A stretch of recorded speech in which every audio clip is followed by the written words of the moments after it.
Salut și la mulți ani români! După ce am vopsit jantele de iarnă, adică jantele de tablă, mi-am dat seama că am uitat să vopsesc și prezoanele și acestea sunt destul de ruginite, arată urât. Așa că astăzi o să vă arăt cum puteți să vopsiți și prezoanele, dar și capul fuzetei și gaura aceea de centrare de la tambur, dacă este tambur în spate. Procedura este destul de simplă, putem folosi un flex sau șmirghel ca să le curățăm rapid de rugină, iar apoi le degresăm folosind alcool medicinal sau chiar alcool izopropilic. După aceea dăm un strat de grunt și un strat de vopsea pe care ne-o dorim. Eu am ales alb. Ridicați și asigurați mașina, iar apoi demontați roțile de pe o parte a acesteia.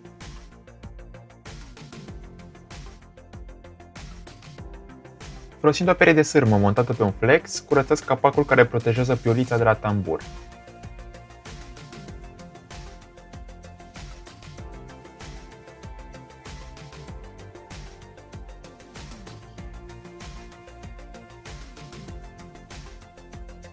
Folosind alcoolul și șervețele de bucătărie, curățați bine zona curățată.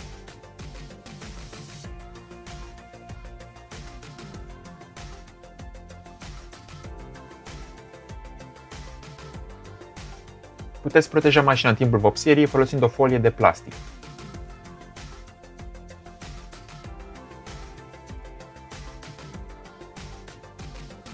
Acoperim în continuare zonele pe care nu vrem să le vopsim. Este extrem de important să acoperim suprafața de frânare a discului de frână.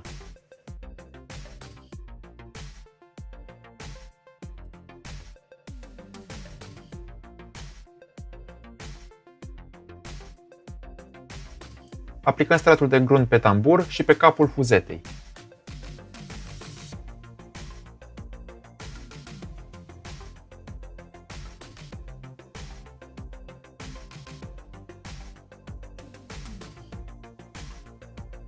După aproximativ o oră, aplicăm stratul de vopsea.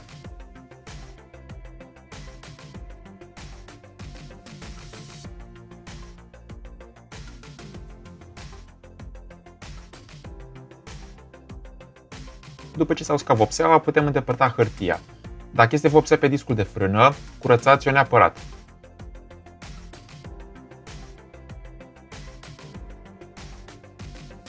În continuare, curățăm prezoanele. Putem folosi un disc de frână vechi ca suport.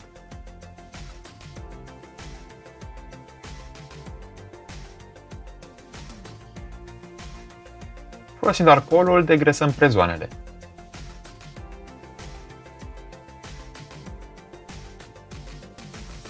Aplicăm primul strat de grunt, pulverizăm de la o distanță de aproximativ 10-15 cm din 4 părți diferite.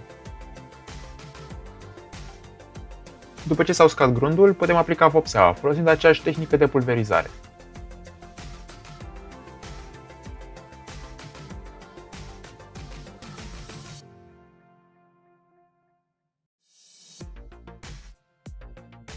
La final, după ce am vopsit șuruburile, recomand să le acoperiți cu un strat de hârtie atunci când le veți strânge, deoarece se pot zgâria destul de ușor.